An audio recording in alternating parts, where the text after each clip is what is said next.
buenas noches. Muito boa noite, amados amigos, irmãos presentes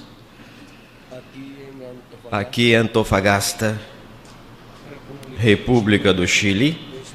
Para mim é um grande privilégio estar com vocês nesta ocasião para compartilhar com vocês os momentos de companheirismo em torno da Palavra de Deus e de seu programa correspondente a este tempo final. Para esta noite temos o tema Todos seremos provados. Todos seremos provados. Para isso vamos ler em Deuteronômio, capítulo 8, e também vamos ler em Hebreus, capítulo 11, verso 10 ao 7. Vejamos o que nos disse Deuteronômio.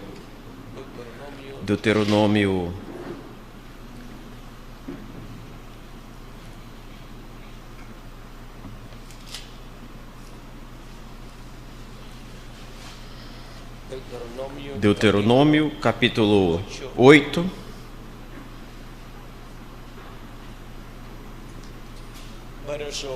verso 1 em diante, e diz: Todos os mandamentos que hoje vos ordeno guardareis para os fazer, para que vivais e se multipliqueis, e entreis e possuais a terra que o Senhor jurou a vossos pais.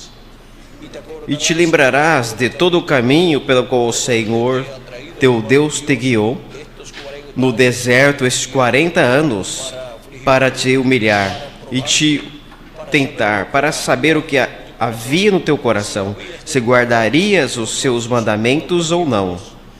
E te humilhou, e te deixou ter fome, e te sustentou com o maná que tu não conheceste, nem teus pais o conheceram, para te dar a entender que o homem não viverá só de pão, mas tudo que sai da boca do Senhor viverá o homem. E Hebreus, do capítulo 11, versos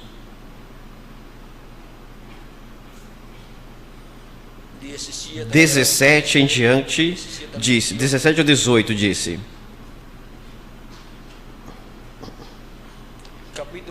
Capítulo 11, verso 17 ao 19 de Hebreus nos diz: Pela fé ofereceu Abraão a Isaque quando foi provado. Sim, aquele que recebeu as promessas ofereceu o seu unigênito, sendo-lhe dito: em Isaque será chamada a tua descendência. Considerou que Deus era poderoso para até dos mortos o ressuscitar. Daí também em figura ele o recobrou. Que Deus abençoe nossas almas com sua palavra e nos permita entendê-la. Nosso tema é Todos seremos provados. Todos seremos provados. Pode assentar-se, por favor?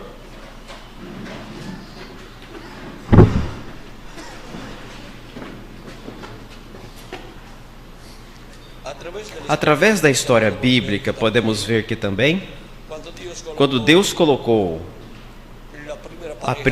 o primeiro casal aqui na terra, Adão e Eva, eles também foram provados. Toda pessoa que vem a este planeta Terra vem para ser provado. Agora vejam vocês, Adão e Eva haviam sido colocados neste planeta Terra e tinham que passar por certa etapa onde seriam provados. Adão e Eva, estando na Terra, eles, mesmo que tinham a bênção de Deus, ainda não haviam sido adotados. Portanto, é antes de ser adotado a pessoa que lhe vem a prova.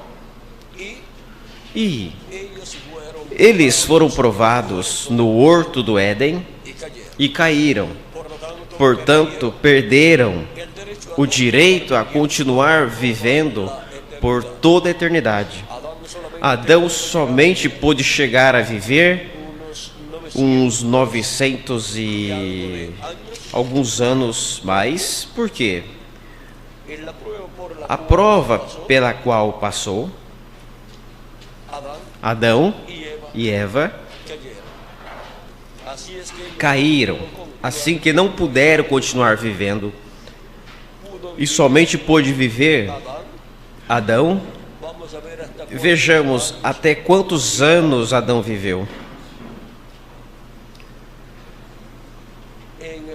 Em Gênesis, encontramos que o tempo que pôde Adão viver, vejamos em qual capítulo o encontramos. No 5, 930 anos pôde Adão viver. São muitos anos. Qualquer pessoa do nosso tempo gostaria de viver 500 anos, pelo menos. Mas vejam, Adão viveu 930 anos, mas teve que morrer. Não podia passar a 1000 anos. E passar de 1000 anos tampouco podia. O mais que conseguiu viver depois da queda foi Matusalém, que viveu 969 anos, mas não conseguiu chegar a 1000 anos, porque um dia diante do Senhor, para o ser humano, é 1000 anos. Portanto, nesse ciclo de 1000 anos para uma pessoa, nesse ciclo da vida do ser humano, não pode chegar a 1000 anos. Agora, vejam vocês, como o ser humano, quando foi provado no horto do Éden, caiu e não chegou à adoção. Se ele passasse a prova e se mantivesse firme na palavra de Deus, seria adotado, comeria da árvore da vida e viveria eternamente. E não se diria que e viveu Adão, vamos ver, e foram todos os dias que viveu Adão, 930 anos, e morreu. Senão o que diria então? E já faz Adão tantos anos e ainda vive. Ao invés de dizer e morreu, se diria então, e ainda continua vivendo, e continuará vivendo. Agora, podemos ver que o segundo Adão, não, diz a Escritura que tomou nossos pecados e se fez mortal, morreu pelos nossos pecados, mas voltou a viver e ainda vive. Vê? Do segundo Adão que se manteve firme na palavra de Deus e passou a prova, podemos ver que a Escritura disse que ainda vive e continuará vivendo. E assim será para todos os filhos e filhas de Deus que, como indivíduos, se mantêm firmes na palavra de Deus, na era e dispensação que lhes toca viver. E mesmo que seu corpo físico morra, a pessoa continua vivendo no seu corpo teofânico e depois, no último dia, ela ressuscitará no corpo eterno e continuará vivendo. Agora, vejam como todos esses homens de Deus passaram por etapa de prova, foram provados, porque viemos a este planeta Terra para ser provados. Então, Deus colocou diante do ser humano a vida e a morte, a bênção e a maldição. Disso é que nos fala Deus no livro de Deuteronômio, que é um livro muito importante para o povo hebreu, para todo ser humano. no capítulo 30, verso 19 ao 20, disse: os céus e a terra chamam hoje como testemunha contra vós, que te tenho proposto a vida e a morte, a bênção e a maldição. Escolhe, pois, a vida, para que vivas tu e a tua semente. Veja, Deus é tão bom que nos dá um conselho, de que escolhamos a vida, amando ao Senhor teu Deus, atendendo a sua voz e achegando-se a Ele, porque Ele é a tua vida e longura de teus dias, para que fiques na terra que o Senhor jurou a teus pais, a Abraão, a Isaque e a Jacó, que lhes havia de dar.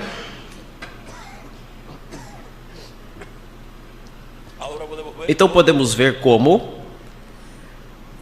Deus nos aconselha que escolhamos a vida para viver. Deus colocou diante do ser humano, no horto do Éden, a vida e a morte. Quando colocou ali a árvore da vida e a árvore da ciência do bem e do mal. Ambas as árvores são tipo e figura, representação de pessoas. A árvore da vida, todos sabemos que é Cristo, e a árvore da ciência do bem e do mal, esse é o diabo. E para o ser humano poder comer ou de uma ou da outra árvore, tinha que fazer-se carne, ou a árvore da vida ou a árvore da ciência do bem e do mal, ou seja, tinha que fazer-se carne Jesus Cristo ou o diabo.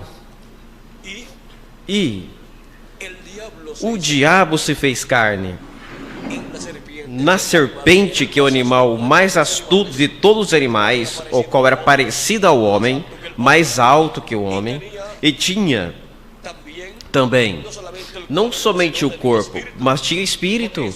Por isso raciocinava, ele falava, por isso ele tinha essa inteligência que tinha. E era o mais astuto de todos os animais. E tinha lugar também para a alma, mas não tinha alma. No lugar para a alma foi onde o diabo se meteu. E desde esse animal se manifestou, foi a primeira manifestação em carne do diabo aqui no planeta Terra. E através da serpente, que era o animal mais próximo ao ser humano, o elo perdido que a ciência busca, enganou a Eva, diz a Escritura, não como Caim, que era do maligno, e também nos ensina a Bíblia que a serpente enganou, seduziu a Eva. Então podemos ver o que tudo isso significa e podemos ver o porquê apareceram os filhos do maligno aqui na terra. Na parábola do trigo e do joio, Cristo ensina que o trigo são os filhos do reino, ou os filhos de Deus, e ele ensina que o que semeou o trigo é o filho do homem, e ele ensina que o joio são os filhos do maligno, ou do mal, seres humanos. E ele ensina que o que semeou o joio é o diabo. Então vejam como o Gênesis foi semeado o trigo e foi semeado o joio também na terra. O diabo semeou o joio, por isso diz a Escritura, não como Caim, que era de quem? Do maligno. E quem é do maligno? Quem é o maligno? Adão não é o maligno, mas o maligno foi a serpente, a qual, ungida pelo espírito do diabo, enganou a Eva. Agora, podemos ver que o pecado no horto do Éden foi grave. Não foi comer uma fruta literal. Então, podemos ver que a raça humana caiu da vida eterna. Por isso é que, da queda do horto do Éden para frente, o ser humano vem à terra como um mortal. Mas Deus não colocou o ser humano aqui na terra mortal, mas o colocou com vida eterna. Mas ele disse que se comesse da árvore da ciência do bem e do mal, morreria. Era uma etapa de prova pela qual estava passando o ser humano, a raça humana representada em Adão e Eva. Agora, podemos ver que eles tinham que esperar que a árvore da vida, que é Cristo, o anjo de Jeová, o anjo do pacto, se fizesse carne. E então, aí era onde a raça humana podia comer da árvore da vida e podia trazer, por criação divina, filhos neste planeta Terra. Mas Eva se adiantou, e ao adiantar-se, ao comer da árvore da ciência do bem e do mal, que havia feito carne na serpente, o que aconteceu? Trouxe Caim. Depois, ficou estabelecida a ordem, pelo qual viria a descendência de Adão e Eva, por meio da união de um homem e de uma mulher, por meio das relações íntimas de um homem e de uma mulher. Mas vejam, a terra esteve sendo povoada, esteve se multiplicando, a raça humana. Mas Deus sabia que tudo isso ocorreria. E Deus, sendo um Deus todo-poderoso, o qual tudo sabe e tudo pode, vejam bem, Ele tendo atributos nele, os quais Ele queria manifestar, o atributo de Salvador, ou seja, Redentor, e de Curador, foi para que Ele possa manifestar esse atributo de Salvador, alguém tem que perder-se. E o ser humano caiu no horto do Éden, estava perdido. E Deus desceu no horto do Éden, como fazia sempre, e chamou Adão, o qual não estava no lugar que antes sempre estava. Agora ele havia se escondido, que é o mesmo que faz as pessoas aqui na terra, quando cometem algum erro, se esconde. Agora, Adão e Eva se esconderam quando escutaram a voz de Deus e fizeram aventais de folhas de figueira. E quando Deus os chama, diz: Adão, onde tu estás? Adão lhe responde e diz: aonde estava? Diz: ouvi tua voz e tive medo, e eu me escondi. Porque estava o quê? Estava nu. Agora, veja que o pecado tinha a ver com a nudez também. Então veja, podemos ver que Deus diz: tens comido da árvore, do fruto da árvore que eu te disse que não comesses. Então começaram as desculpas, como sempre o ser humano faz, tentando justificar seu erro, seu pecado. Mas as desculpas somente satisfaz a pessoa que dá. Portanto, Deus sabia que havia desobedecido e havia se adiantado, havia comido da árvore que lhes traria a morte. Veja, a vida e a morte estavam ali. A árvore da vida e a árvore da ciência do bem e do mal, que era a árvore da morte. Então, o ser humano se encontra em graves problemas ao perder as bênçãos de Deus. Caiu da vida eterna, portanto, a sentença divina, que já estava escrita: no dia em que dela comas, nesse dia morrerás, tinha que ser cumprida. Mas veja, o dia literal em que Adão comeu e Deus lhe pediu conta, fisicamente Adão não morreu. Espiritualmente, sim, caíram em morte, mas fisicamente viveu 930 anos, Adão, mas não chegou a 1000 anos, porque um dia diante do Senhor são 1000 anos para o ser humano. Portanto, vejam, durante esse tempo, esse período de tempo de 1000 anos da vida de Adão, tinha que morrer, que é um dia diante de Deus. Agora, Deus, ali no Horto do Éden, colocou Adão e Eva no tipo e figura de Cristo na sua obra de redenção na cruz do Calvário, quando lhe deu peles para cobrir a sua nudez. Para você obter as peles de um animalzinho, de um cordeirinho, pois o cordeirinho tem que ser sacrificado, porque você não vai tirar as peles de um animalzinho, do cordeirinho, e deixá-lo sem peles. De todo modo, ele morreria. Mas primeiro se sacrifica o animalzinho e depois lhe tira as peles. Isso foi o que Deus fez a favor de Adão e Eva. Portanto, o que Deus fez ali representa a Cristo morrendo na cruz do Calvário. Aí temos o primeiro tipo e figura da morte de Cristo na cruz do Calvário. Também temos a profecia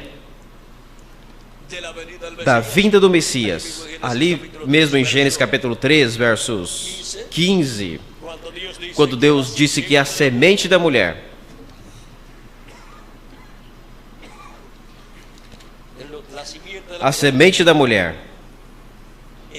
ferirá a cabeça do maligno. Disse. Vamos ver, capítulo 3, verso 14 ao 15. Então disse o Senhor à serpente: porquanto fizeste isso, maldita serás mais que todas as bestas, mais que todos os animais do campo. Sobre o teu peito ventre andarás, e pó comerás todos os dias da tua vida. Antes caminhava ereta a serpente, porque era o animal que mais se aproximava ao homem cielo perdido, mas com a maldição foi convertida num réptil e deixou de falar. Agora, mais fala os pepericos, as maritacas e periquitos que a serpente. Então, veja que ela nem fala sequer mais. Ele segue dizendo: porém, inimizade entre ti e a mulher, e entre a tua semente e a semente dela. Então, veja, uma inimizade entre a mulher e a serpente, e entre a semente da serpente e a semente da mulher. Esta lhe ferirá a cabeça, e tu lhe ferirás o calcanhar. A semente da mulher aqui é Cristo, e na cruz do Calvário, a semente da mulher, Cristo, foi ferido no calcanhar, ou seja, nos calcanhares, tornozelos, pela semente da serpente, e Cristo, a semente da mulher, feriu ao diabo na cabeça ali. O que obteve a vitória com a crucificação de Cristo não foi o diabo, foi Cristo. O que obteve a vitória ali, porque ele se fez mortal tomando nossos pecados, para fazer-nos imortais, porque o salário do pecado é morte, mas ele, ao tirar os nossos pecados, tirou a morte de sobre nós. Ele a levou, morreu e depois ressuscitou, porque ele veio para fazer esse labor no programa divino. Ele disse: ninguém tira a minha vida, eu a ponho por mim mesmo, para depois voltar a tomá-la. Esse mandamento ele disse que recebeu de quem? Do Pai. Eu ponho minha vida pelas ovelhas. Agora, ele disse: eu tenho poder para pô-la e para tirá-la, tomá-la. Se o grão de trigo não cai em terra e morre, ele fica só. Ou seja, que se Jesus Cristo não morresse ali na cruz do Calvário, em sua primeira vinda, ele estaria vivendo ainda aqui na terra, naquele corpo que teve aqui. Mas estaria vivendo como? Sozinho na terra. Um homem sozinho estaria sobre a terra vivendo por toda a eternidade. E os demais?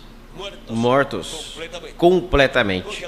Porque o salário do pecado é morte. E para aquele tempo, Deus trazia ao mundo o juízo e destruiria a raça humana. Mas porquanto Cristo tomou todos os nossos pecados, todos se encontraram em Cristo, se fez pecado por nós. E o juízo divino completo caiu sobre nosso amado Senhor Jesus Cristo. E agora, tudo isso o fez para nos dar vida para nós. É uma pessoa que tem uma dívida grande e um irmão seu, rico, vem e salda essa dívida. Quanto fica a dever a pessoa que tinha dívida? Absolutamente nada. Portanto, pode viver tranquila essa pessoa, porque já não deve nada. E não vai lhe embargar nada, não vai lhe tomar nada nem preso pela dívida que tinha anteriormente, porque já foi saldada essa dívida. E o nosso irmão maior, o nosso irmão mais velho, Jesus Cristo, veio à terra e pagou a dívida que nós tínhamos. Agora, não temos nós nenhuma dívida. Portanto, Ele nos deu vida eterna.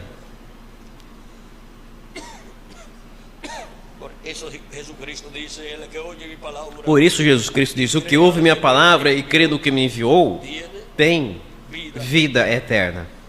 E não virá a condenação, mas passou da morte para a vida. Passou da morte para a vida a pessoa que escuta a palavra de Cristo e o recebe como o nosso Salvador, como seu Salvador, e lava os seus pecados no sangue de Cristo, e recebe seu Espírito Santo. Passou de morte para a vida. E, consequentemente, a pessoa não virá a condenação. Veja, no capítulo 5, verso 24 de São João, disse: na verdade vos digo, o que ouve a minha palavra e crê no que me enviou, tem vida eterna, e não entrará em condenação, mas passou da morte para a vida. Passou da morte, porque com a queda do ser humano, sendo que todo pecado, todos foram destituídos da glória de Deus e caíram da vida eterna, mas agora por meio de Cristo somos restaurados à vida eterna.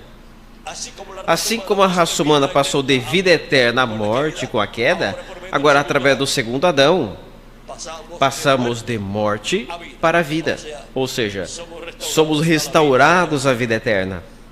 Recebemos um corpo teofânico com vida eterna da sexta dimensão quando cremos em Cristo como nosso Salvador e lavamos nossos pecados no sangue de Cristo. E para o último dia, Ele nos dará um corpo físico eterno e glorificado para viver por toda a eternidade. E assim, fisicamente também, seríamos restaurados à vida eterna. São João capítulo 6, verso 39 a 40 disse: porquanto a vontade do Pai que me enviou é esta, que todo aquele que me deu não o perca nenhum, mas que eu ressuscite no último dia. Para quando ele disse que efetuará a ressurreição daqueles que o Pai lhe deu? Para o último dia. O último dia é o sétimo milênio, porquanto um dia diante do Senhor é como 1000 anos para os seres humanos. Porquanto a vontade do Pai que me enviou é esta, que todo aquele que vê o Filho e crê nele, tenha vida eterna. E eu o ressuscitarei no último dia. Para o último dia, novamente, Cristo disse que realizará a ressurreição daqueles que creram nele e partiram. E para os que permaneçamos vivos e ocorra a ressurreição dos mortos em Cristo. Para os que permanecermos vivos, havendo crido em nosso Senhor Jesus Cristo, tendo lavado nossos pecados do sangue de Cristo, recebendo o seu Espírito Santo, Ele prometeu uma transformação de nossos corpos. Seremos transformados e então teremos um corpo eterno e glorificado e seremos a imagem e semelhança de nosso amado Senhor Jesus Cristo. Agora, vejam vocês, Cristo é o nosso Redentor. Redimir ou significa voltar ao lugar de origem. E Ele é o que nos regressa à vida eterna, de onde o ser humano caiu no horto do Éden. Agora nós vimos que o ser humano, desde que foi colocado na terra, esteve sendo provado. Ou seja, que Adão e Eva foram provados e também encontramos que Abraão, que foi provado e permaneceu firme na palavra de Deus. Encontramos também a Jacó como indivíduo, o qual foi provado e recebeu a sua adoção lá, quando se encontrou com o anjo de Jeová e lutou com ele e venceu. Ou seja, que aí tem que lutar e vencer. Agora Jacó obteve a vitória e o seu nome foi mudado de Jacó para Israel. Vemos que também Moisés foi provado, mas Moisés, por encher-se de ira, feriu a rocha na segunda ocasião, e segunda rocha, que também representava a Cristo, para a qual e na qual Deus disse que falasse, não que ferisse, como Deus havia dito que fizesse com a primeira, para a primeira. Deus disse que ferisse a rocha com a vara, mas com a segunda rocha, noutro lugar, no deserto, disse, fale a rocha. Mas Moisés estava irado e feriu a rocha com o bastão, com a vara, e sendo que a rocha representa a Cristo, a primeira rocha, a qual Deus lhe disse que ferisse a rocha com a vara e dará água ao povo, representa a primeira vinda de Cristo, o qual seria ferido na cruz do Calvário, e por isso tinha que ferir a rocha, porque estava ali Deus colocando o tipo e figura, o simbolismo da primeira vinda de Cristo e sua morte na cruz do Calvário. Mas, quando chegou o tempo para a segunda rocha, no deserto também, que representa a segunda vinda de Cristo, Deus disse, fale a rocha. Porque a segunda vinda de Cristo não é para morrer na cruz do Calvário e derramar o seu sangue para limpar-nos todo o pecado, porque isso já o fez na sua primeira vinda. Sua segunda vinda é para buscar a sua igreja e para a ressurreição dos mortos em Cristo e transformação nossa dos que vivemos. É para a adoção de todos os filhos e filhas de Deus. É para realizar a obra de reclamação de tudo que Ele redimiu com o seu sangue precioso. Moisés, ferindo a rocha, nessa segunda ocasião e segunda rocha, rompeu o tipo e figura da segunda vinda de Cristo e o que devia acontecer na segunda vinda de Cristo. E porquanto Moisés estava ali, como profeta de Deus, colocando o simbolismo da segunda vinda de Cristo e as coisas que aconteceriam na segunda vinda de Cristo para a rocha, para Cristo. Ao ferir a rocha, estabeleceu ali uma crucificação para a rocha que é Cristo. E porquanto não pode efetuar uma crucificação segunda, literal, para tirar os pecados, porque isso já fez a sua primeira vinda, estará ocorrendo uma crucificação espiritual.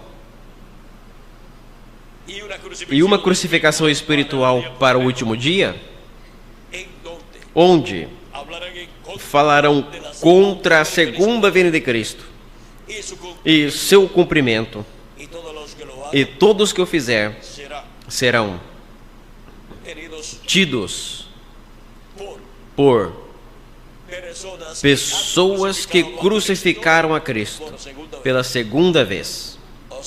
Ou seja, o mesmo que fizeram há 2000 anos atrás, os que o crucificaram, assim também os que se levantarão contra a segunda vinda de Cristo e falarão contra a segunda vinda de Cristo no último dia, serão achados culpados da mesma maneira. Então podemos ver porque Deus se irou com Moisés. Porque o tipo e figura que ele tinha que estabelecer ali o alterou. E uma coisinha tão simples aparentemente à vista humana, de que ao invés de falar a rocha, feriu a rocha com a vara como havia feito com a primeira rocha, qualquer pessoa poderia dizer, isso não é um erro tão grande, mas para Deus é um erro tão grande de Moisés.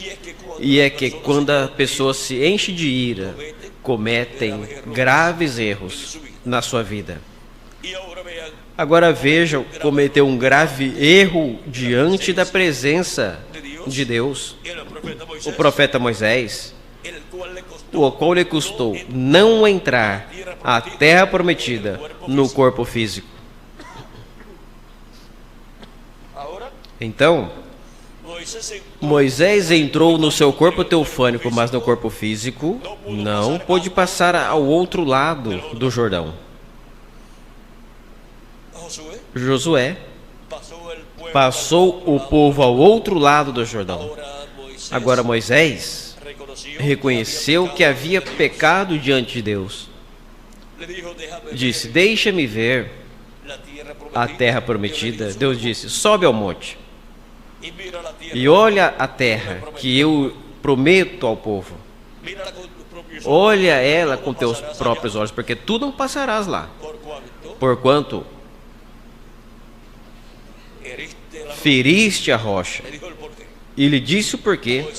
Moisés viu a terra prometida e rogou a Deus, Senhor, permita-me entrar na terra prometida. Até pediu perdão pelo que fizera, mas Deus não lhe permitiu. Moisés mesmo disse, Deus mesmo disse a ele, tu não me falas mais nesse assunto, não entrarás e ponto, não vamos falar mais sobre isso. Então veja como Deus é restrito até com seus profetas. Agora, Deus mostrou a Moisés que seria Josué quem entraria, levaria o povo ao outro lado do Jordão, à terra prometida. Josué significa Salvador ou Redentor.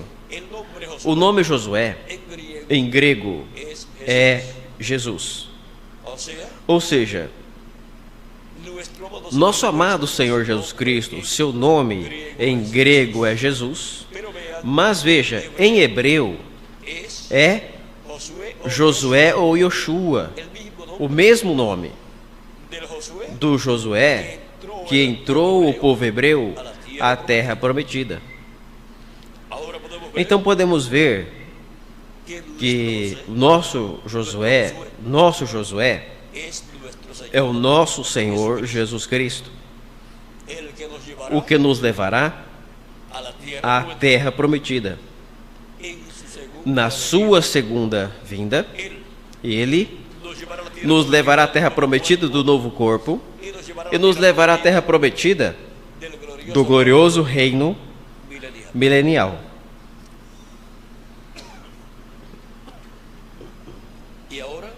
Agora, vimos que todos devemos ser provados. O povo hebreu, como povo, também foi provado. E vejam, nesses 40 anos, o povo hebreu esteve sendo provado, e também o profeta Moisés. Ele e o povo e o seu mensageiro também. Agora, Deus disse em Deuteronômio, capítulo 8, que Deus levou o povo pelo deserto. Para quê? Para prová-los. E para saber se haviam de servir a Deus ou não. Disse, capítulo 8 de Deuteronômio, que lemos ao princípio, disse: lembrarás de pôr por obra todo o mandamento que hoje vos ordeno, para que vivais e multipliqueis, e entrais e possuais a terra que o Senhor prometeu com juramento a vossos pais. E te lembrarás de todo o caminho por onde te trouxe o Senhor teu Deus, nesses 40 anos pelo deserto, para afligir-te, para humilhar-te, vê?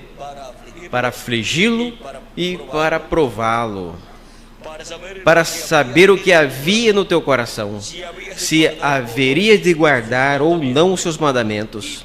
E te afligiu, e te fez ter fome, e te sustentou com maná, comida que tu não conhecias, nem teus pais havia conhecido, para saber-te saber que nem só de pão viverá o homem, mas de tudo que sai da boca do Senhor viverá o homem. Ou seja, de toda a palavra que sai da boca de Deus. O povo hebreu, durante esses 40 anos, se rebelou contra Deus diversas vezes, e por 10 vezes diz a Escritura que quiseram apedrejar o profeta Moisés. E consequentemente essa foi uma rebelião direta contra Deus, porquanto Deus estava no seu profeta Moisés, guiando ao povo.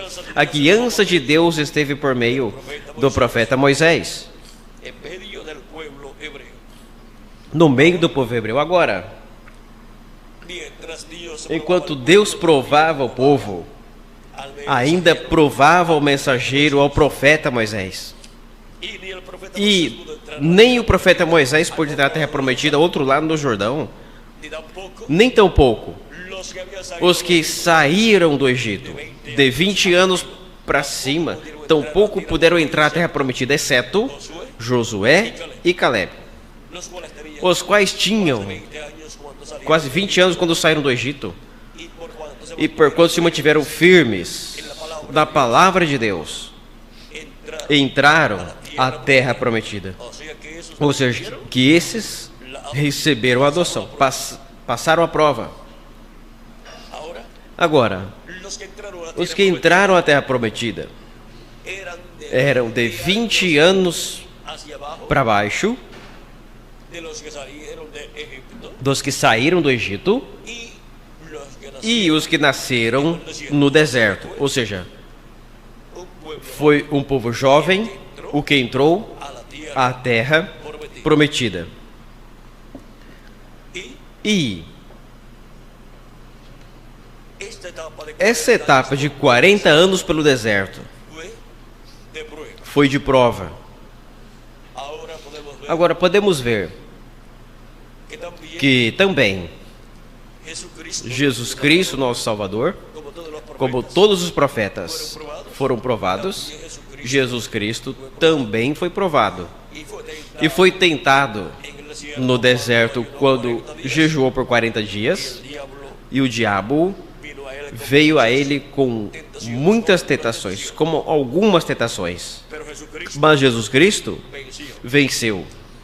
Jesus Cristo teve seu ministério de 3 anos e meio, e certa parte do seu ministério, ele subiu ao Monte da Transfiguração para ser adotado, porque ele permaneceu firme na palavra de Deus, sempre dizia: escrito está. Toda pessoa que quer obter a vitória tem que manter-se na palavra de Deus solidamente. Porque o que vai adotar é Deus. Então podemos ver que estiveram ali Moisés e Elias no Monte da Transfiguração. Por quê? Para adoção, vejam vocês, conforme ao costume no meio do povo hebreu, aquele que ia ser adotado primeiro tinha que passar pelo tempo de prova e provar que amava o seu pai e que estava interessado nos negócios do seu pai e que aprendia os negócios do seu pai, trabalhava nos negócios do seu pai. Por isso Jesus, tendo 12 anos de idade numa vez, estando em Jerusalém, quando ficou em Jerusalém ali no templo, e José e Maria regressavam, voltavam e não encontravam o menino enquanto ia pelo caminho de regresso para Nazaré, regressaram a Jerusalém buscando o menino e o encontraram no templo assentado e falando com os doutores da lei, os sacerdotes ali, e perguntando a eles, e eles perguntando a ele, e ele respondendo também a eles as perguntas desses seus sábios, os quais se maravilhavam com as respostas de Jesus. E quando chega José e Maria e o vê e diz: filho, o que nos fizeste? Teu pai e eu te buscamos, te procuramos. Jesus em seguida corrigiu a Maria e disse: não sabeis que nos negócios do meu pai me convém estar? Não eram os negócios de carpintaria ou oficina de carpintaria, mas o negócio do Pai Celestial. E os negócios do nosso Pai Celestial é que nos convém estar nós e estar ocupados trabalhando sempre neles para ser adotados como filhos e filhas de Deus, obtendo o novo corpo que Ele prometeu para todos nós.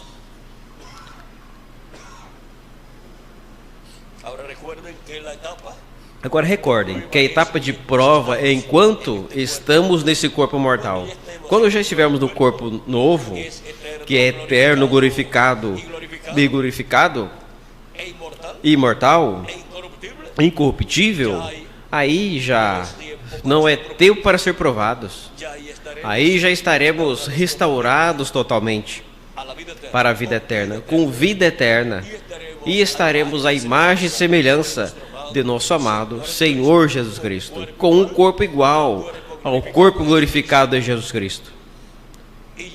E já estaremos na posição plena de reis e sacerdotes, para reinar com Cristo 1000 anos e depois por toda a eternidade, como reis e sacerdotes.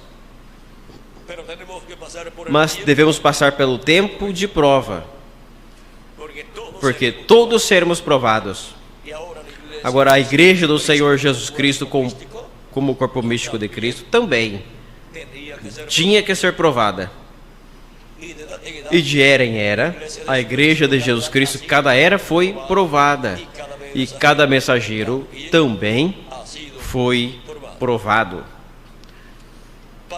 Para este tempo final, a igreja de Jesus Cristo passará pela prova que corresponde a este tempo final e vai obter a grande vitória no amor divino. E vai receber adoção. E cada membro da igreja de Jesus Cristo vai obter a vitória na prova final da igreja de Jesus Cristo e dos membros da igreja de Jesus Cristo. Vamos obter a vitória no amor divino e vamos ser adotados. Vamos ser transformados e daí em diante já não haverá provas mais.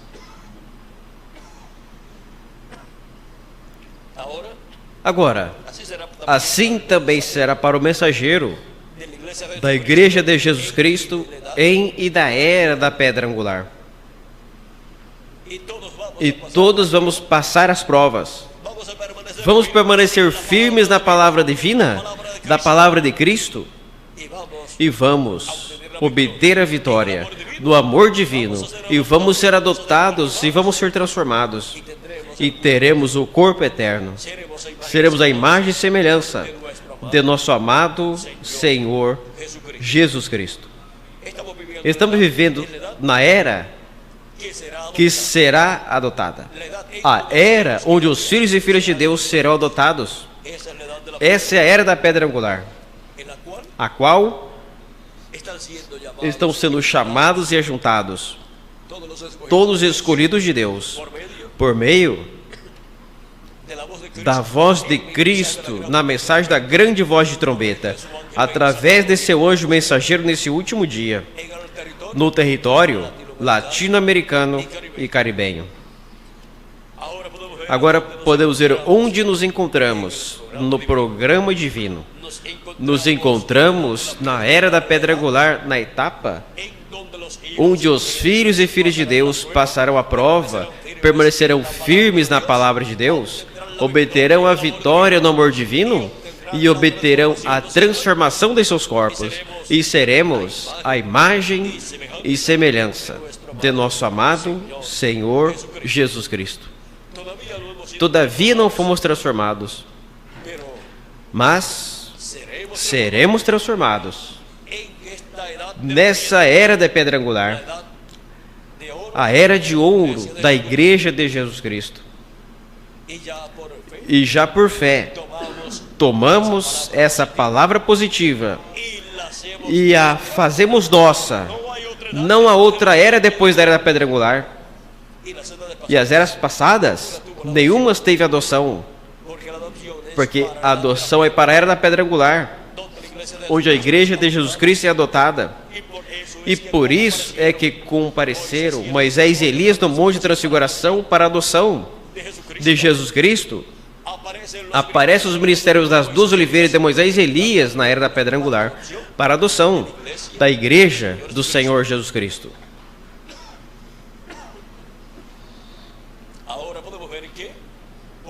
Então podemos ver que, assim como Jesus Cristo, na ocasião de sua adoção no Monte de Transfiguração, esteve sob o ministério de Moisés e Elias, diz a Escritura que apareceram Moisés e Elias falando com Jesus sobre a partida de Jesus a Jerusalém, para a obra que faria lá em Jerusalém, na obra de redenção. Então vejam vocês, como para o último dia, sob os ministérios de Moisés e de Elias, Deus estará nos falando sobre todo o programa divino que estará realizando neste tempo final. E como a Igreja de Jesus Cristo irá a Jerusalém para viver em Jerusalém e reinar com Cristo por 1000 anos e depois por toda a eternidade. Iremos no corpo eterno que Ele vai nos dar e reinaremos com Cristo por 1000 anos e depois por toda a eternidade. Agora vejam que, sob os ministérios de Moisés e Elias, é que toda essa revelação de todas essas coisas é dada a conhecer a Igreja do Senhor Jesus Cristo. Ali também foi visto o rosto do Senhor, resplandecendo como o sol. O sol representa a Cristo. Cristo diz: eu sou a luz do mundo. O sol é o astro-rei, e o nosso Senhor Jesus Cristo é o Rei de reis e Senhor de senhores. E agora, a segunda vinda de Cristo é como o sol de justiça resplandecendo. Disse o profeta Malaquias no capítulo 4, verso 2, onde disse: mas para vós que temeis o meu nome, nascerá o sol de justiça, e em suas asas trará salvação. O sol literal não tem asas, mas Cristo, que é o sol de justiça, disse que o Filho do Homem virá com seus anjos, seus anjos, que são os ministérios de Moisés e Elias, que são as 2 oliveiras, são as asas do sol de justiça, as asas do Filho do Homem. Então,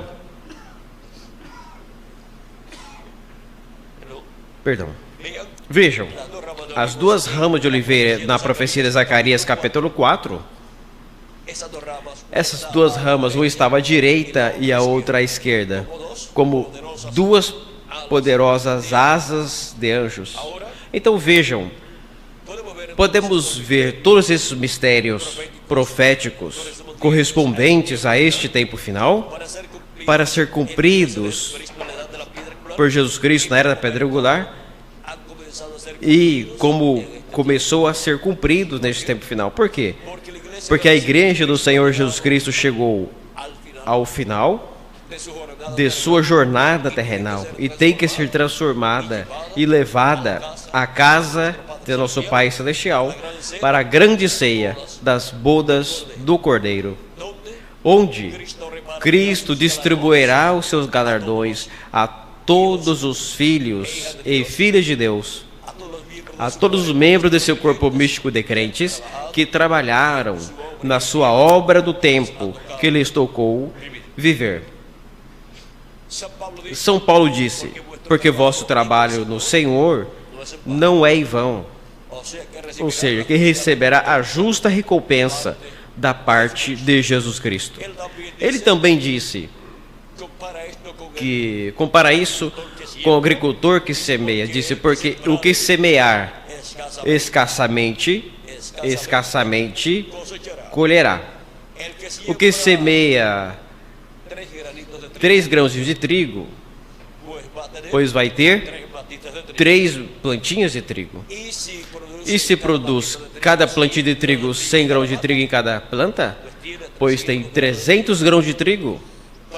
Mas o que semeou 1000 grãozinhos de trigo, e se cada plantinha de trigo, se cada grãozinho de trigo produzirá da plantinha de trigo, que seria o normal, e produz cada plantinha de trigo 100 grãozinhos de trigo,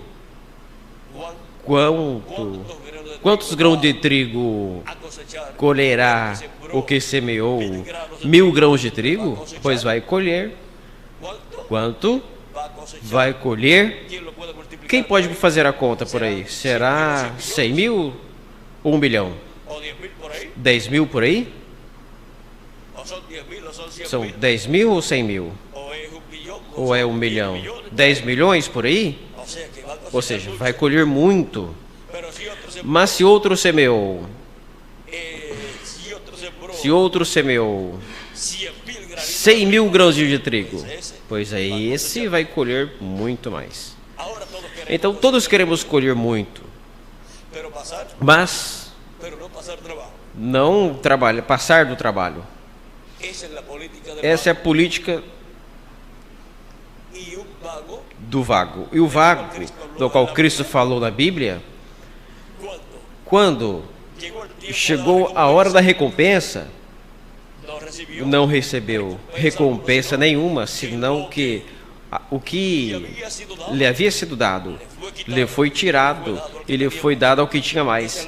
Diz a parábola dos talentos: o que tinha 1 talento o enterrou, não produziu nada com ele, e o que tinha 3 o multiplicou, o que tinha 5 multiplicou. E quando Deus veio pedir conta, o Senhor veio pedir conta, e aquele que tinha 5 multiplicou e já tinha 10, o que tinha 3 o multiplicou, então já tinha 6, e o que tinha 1 não fez nada. E disse, depois vieram as desculpas, porque como sempre diz, quando uma pessoa falha, sempre tenta justificar sua falha, seu erro, ao invés de dizer, eu pequei, eu falhei, errei, tem misericórdia de mim. Mas aquele que tinha 1 e não fez nada com ele, o enterrou, veio a dar contas, prestar contas ao Senhor, pois ele pediu conta e disse, eis aqui 1 talento que me entregaste, aqui eu te devolvo, teu talento. porque eu sabia que tu eras homem duro, que cegas ou colhe onde não semeaste, eu te fiquei com medo.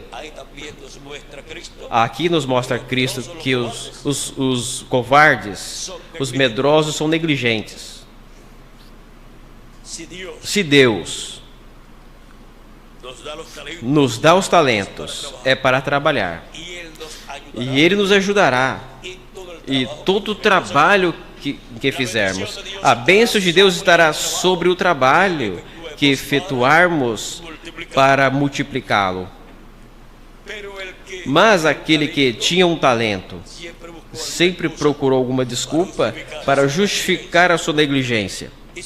E o seu Senhor disse: tu sabias que eu era assim, que eu era desse jeito. Portanto, lhe convinha ter dado meu talento aos banqueiros, para que eu vindo recebesse o que era meu com juros. Ou seja, que Deus quer receber com juro, com acréscimo, o que Ele nos dá. Ou seja, em forma multiplicada. Então, sabias que eu era desse jeito. Te convinha, então, ter dado o meu talento aos banqueiros, para que eu recebesse com juro, o interesse, juro, aumento. Ou seja, que aquele que tem pouco talento, então se une, se ajunta ao que tem mais, trabalha com esse, coloca seu talento no labor que está fazendo outra pessoa ou outras pessoas que têm mais talentos. Isso é unindo, ajuntando o talento, e então produzirá muito fruto. E o Senhor, ao vir, pois encontrará aquele talento que produziu muito fruto.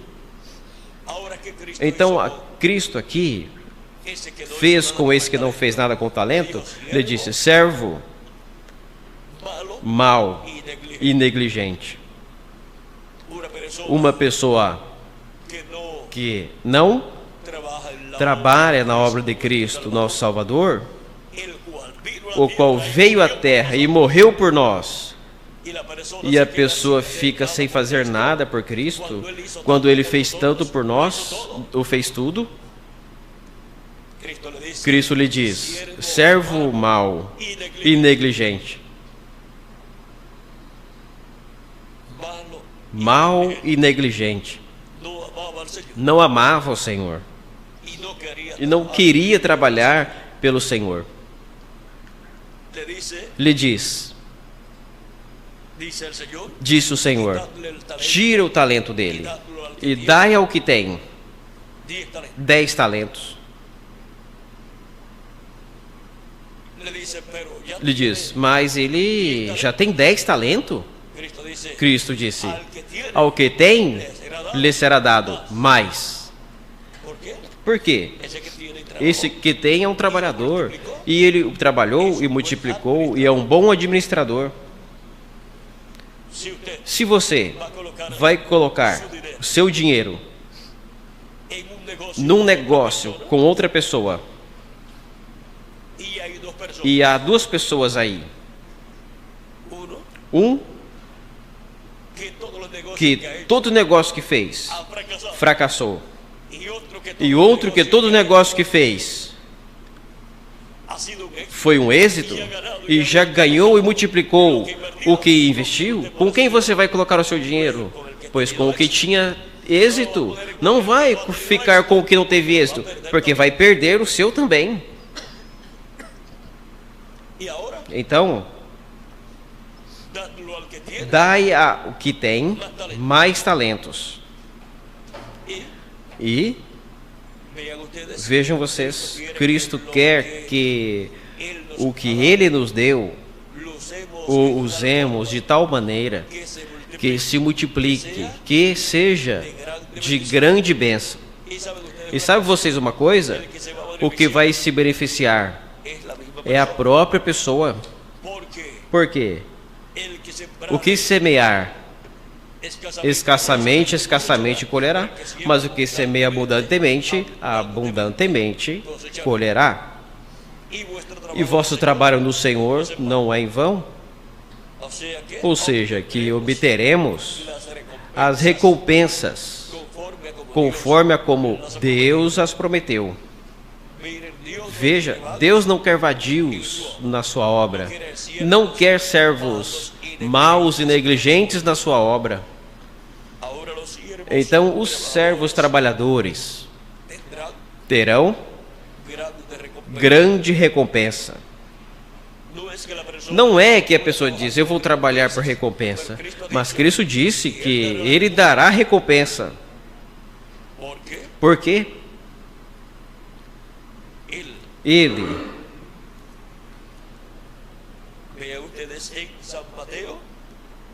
Vejam vocês, em São Mateus, capítulo 16, verso 16, disse, porque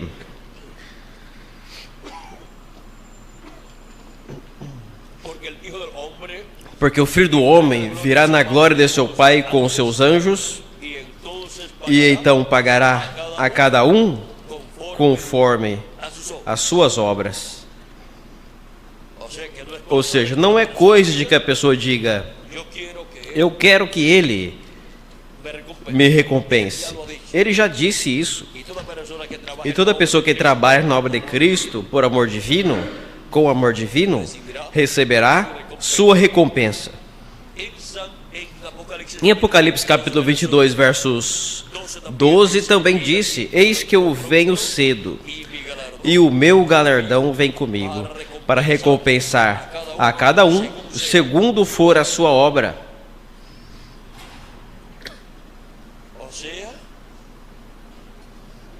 Ou seja, que Cristo recompensará cada pessoa como indivíduo, segundo for a sua obra.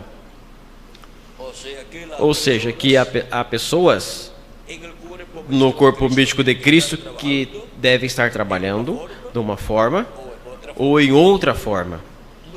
Não pode estar sem fazer nada, porque o que não faz nada são contados como negligentes e sendo maus pelo Senhor Jesus Cristo. Assim que são contados. E não tem parte nem sorte nas recompensas que Cristo dará na ceia das bodas do Cordeiro. Muitas pessoas dizem, eu deixo que o mundo inteiro trabalhe. E quando Cristo já distribui a recompensa, Ele vai distribuir a todos por igual. Ele disse, eis que eu venho cedo e o meu galardão vem comigo, para recompensar a cada um segundo for a sua obra. Aquele que não fez nada na obra do Senhor, qual será a sua recompensa? Nada. O que trabalhou, pois receberá a recompensa segundo tenha trabalhado na obra de Cristo. E se o fez com amor divino, não por vanglória, nem tampouco por contenda, nem tampouco porque procura galardões, mas porque ama o nosso amado Senhor Jesus Cristo e está tão agradecido a Cristo que quer trabalhar por Ele e para Ele, com amor divino. Ainda no labor que fazemos, não pode haver egoísmo, mas amor divino em nossa alma, por nosso amado Senhor Jesus Cristo. Depois da salvação, o privilégio maior que temos no corpo místico de Cristo é trabalhar em sua obra. Isso é um privilégio que cada um de vocês tem e eu também. Cada um ocupe-se tanto da sua salvação, bem como de seu trabalho no Senhor. Porque todos somos provados. Todos seremos provados, diz o nosso tema desta ocasião. E na trajetória da nossa vida terrenal, Recorde, estamos sendo o quê? Provados. Não percam de vista que todos estamos sendo provados como indivíduos na trajetória de nossa vida terrenal, no corpo místico do Senhor Jesus Cristo. Todo ser humano está sendo provado. Agora, agradecemos a Cristo por saber que estamos sendo provados, o qual nos ajuda para ser diligentes e expressar o nosso amor a Cristo, ainda trabalhando na sua obra, que é uma das formas nas quais e através das quais nós expressamos o nosso amor para Ele. Não é somente dizer eu amo a Cristo. Se o amamos, então trabalhemos por Ele em sua obra. A Escritura disse: de tal maneira amou Deus ao mundo. Mas não fica aí, disse que deu ao seu Filho unigênito, para que todo aquele que nele crê não pereça, mas tenha vida eterna. Agora, nós amamos também ao nosso Senhor Jesus Cristo com toda a nossa alma. Queremos dar a nossa alma, o nosso coração a Ele, e também lhe damos nosso labor, trabalho na sua obra. Trabalhamos na sua obra com amor divino. Estamos lhe dando. Ele disse: amarás ao Senhor teu Deus com toda a tua alma, com toda a tua mente, com todas as tuas forças. Isso expressa para a pessoa, ao lidar com toda a nossa alma, de nossas forças, de nosso coração, de todo o nosso ser, ou seja, de alma, espírito e corpo, como Ele também nos deu de si mesmo e nos deu a salvação gratuitamente. Todos seremos provados. Podemos dizer, todos somos provados. Agora, vimos do tempo antediluviano como foram provados. Vimos aqueles do tempo depois do dilúvio como foram provados. Agora estamos vendo como estamos sendo nós provados neste tempo final. Porque todos seremos provados. E todos estamos sendo provados. Para mim foi um privilégio grande estar com vocês nesta noite, agradecendo, dando testemunho de que todos somos provados. E nós passaremos as provas. Seremos adotados como filhos e filhas de Deus, manifestados em corpos eternos, porque seremos transformados e seremos iguais a Jesus Cristo, a imagem e semelhança de nosso amado Salvador. Agora, onde estão os que estão sendo provados neste tempo? Pois estamos aqui, uma parte aqui na República do Chile e também todos os países latino-americanos e caribenhos. Estamos sendo provados por Deus neste tempo final. E vamos obter a vitória. E vamos ser adotados, vamos ser transformados, porque Ele assim o prometeu. Que as bênçãos de Jesus Cristo, o anjo do pacto, seja sobre cada um de vocês e sobre mim também. E nos ajude, nos fortaleça nesta etapa de nossa vida, onde estamos sendo provados. Senhor Jesus Cristo, ajude-nos, fortaleça-nos e usa-nos também na tua. e breve completa o número dos escolhidos. Que este labor de levar a mensagem por todos os lares chegue até o último dos escolhidos e se complete o corpo místico teu, tua igreja, e todos os mortos em Cristo se ressuscitem em corpos eternos, e nós, os que vivemos, sejamos transformados no nome eterno do Senhor Jesus Cristo. Amém e amém.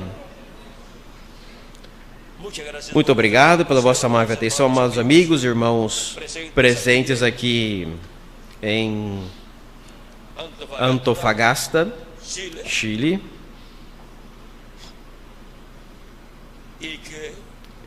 E que o nosso Senhor Jesus Cristo lhes continue abençoando por toda a eternidade. Tenham todos muito boa noite.